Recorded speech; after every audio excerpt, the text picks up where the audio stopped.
On September 27, 2024,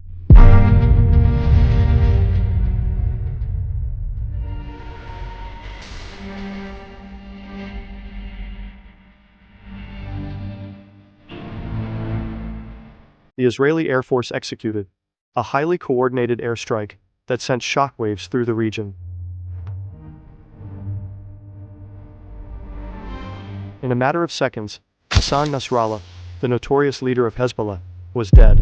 Over the last fortnight, culminating in the killing of its elusive leader Hassan Nasrallah on Friday. Along with several top commanders of the Iran-backed group, the airstrike took place in southern Beirut, targeting one of Lebanon's most secretive and heavily fortified bunkers, buried 60 feet underground.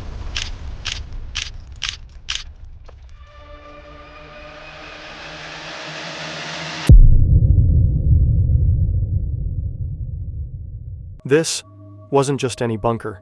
It was designed to withstand powerful military assaults, giving Hezbollah leaders a false sense of security. But Israel knew exactly where Nasrallah and his commanders would be. They had gathered in this bunker to discuss strategies as tensions with Israel reached new heights. What they didn't know was that Israeli intelligence had been tracking them for years, waiting for the perfect moment. This strike wasn't spontaneous. It was the result of 2 decades of intense intelligence work by Israeli agencies, often in collaboration with foreign partners. Hezbollah had long been on Israel's radar, especially after Nasrallah's involvement in numerous attacks on Israeli and Jewish targets worldwide.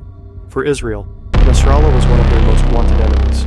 On that fateful day, Nasrallah and other high-ranking Hezbollah members were feeling the heat from their Iranian backers, who pressured them to avoid immediate retaliation against Israel, despite the rising tensions. But the bunker they were hiding in, buried deep beneath the ground, wasn't safe enough. The Israeli military used advanced bunker-busting bombs, specifically designed to cut through layers of earth and concrete. These bombs, dropped in a series of precision strikes by Israeli fighter jets, they penetrated deeper with each explosion until the bunker's defenses were shattered. Nasrallah's bunker, once thought to be impenetrable, was obliterated. In total, Israeli forces dropped 80 tons of bombs, powerful enough to pierce through 60 feet of earth and reinforced concrete. This level of destruction harkens back to tactics used in World War II, but with modern technology far more advanced. Nasrallah's death was the most significant Israeli military victory in years. The leader of the terrorist army Hezbollah was killed by Israel Defense Forces in a precise strike in Beirut last night. But this operation wasn't just about Nasrallah. 8 of Hezbollah's top 9 military commanders had been killed over the last year, many of them in recent weeks. These weren't just foot soldiers. Among the dead were leaders from Hezbollah's rocket division and the elite Radwan force, responsible for some of the most high-profile attacks against Israel. What made this airstrike possible was Israel's extensive intelligence network. Since the 2006 Lebanon war, Israeli military intelligence had committed itself to infiltrate Hezbollah's inner circle. This was no easy task. Hezbollah is one of the world's most secretive and heavily armed militias, deeply tied to Iran's Revolutionary Guards.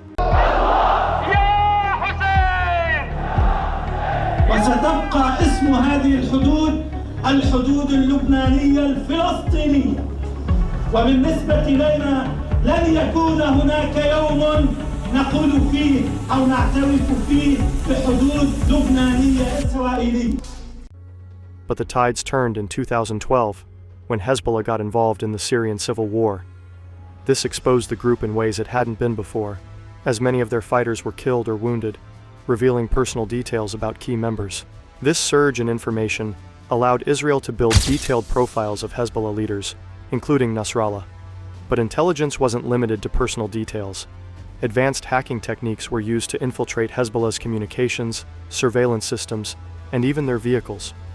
Israeli agents reportedly tracked Hezbollah leaders by hacking into their cars' odometers and surveillance cameras across Lebanon, allowing them to monitor movements in real time. On September 27th, all this intelligence came together. Israeli forces tracked Nasrallah as he made his way to the command bunker, and they timed the airstrike perfectly. Nasrallah was eliminated, along with other key commanders. For Hezbollah, this was a devastating blow. While Lebanese medical and security sources later confirmed that Nasrallah's body was recovered intact, his death marked a turning point for Hezbollah. His demise dealt a massive blow to the group's operational capabilities, leaving them vulnerable when they needed strength. With their leadership in chaos and critical military assets destroyed, Hezbollah is now scrambling to figure out its next move. Hezbollah hasn't formally announced how Nasrallah died, but it's clear that the airstrike caused severe blunt trauma, killing him almost instantly. The group, which has vowed revenge for Nasrallah's death, Hezbollah leader Hassan Nasrallah has been killed in an airstrike on Beirut, now faces a moment of reckoning. For decades, Hezbollah, under Nasrallah's leadership, had been a key player in the ongoing conflict between Israel and Iran. Now, with their leader gone, they must figure out how to move forward. Israel's Prime Minister, Benjamin Netanyahu, was in New York attending the United Nations General Assembly when the strike took place. Even from abroad, he gave the green light for the operation, showing the international scale of Israel's efforts to take down Hezbollah's leadership. Nasrallah's assassination is likely to further escalate tensions between Israel and Hezbollah, as well as their regional allies. Israel's military has made it clear that they will continue their campaign against the group until Hezbollah's attacks stop completely. But the loss of Nasrallah and other top commanders has left Hezbollah in a vulnerable position, and the road ahead looks uncertain. For Israel, this was more than just a military victory. It was the elimination of one of their most formidable enemies, and it sends a clear message to Hezbollah. Israel is prepared, and they will strike when necessary. One thing is certain: Israel's fight against Hezbollah is far from over.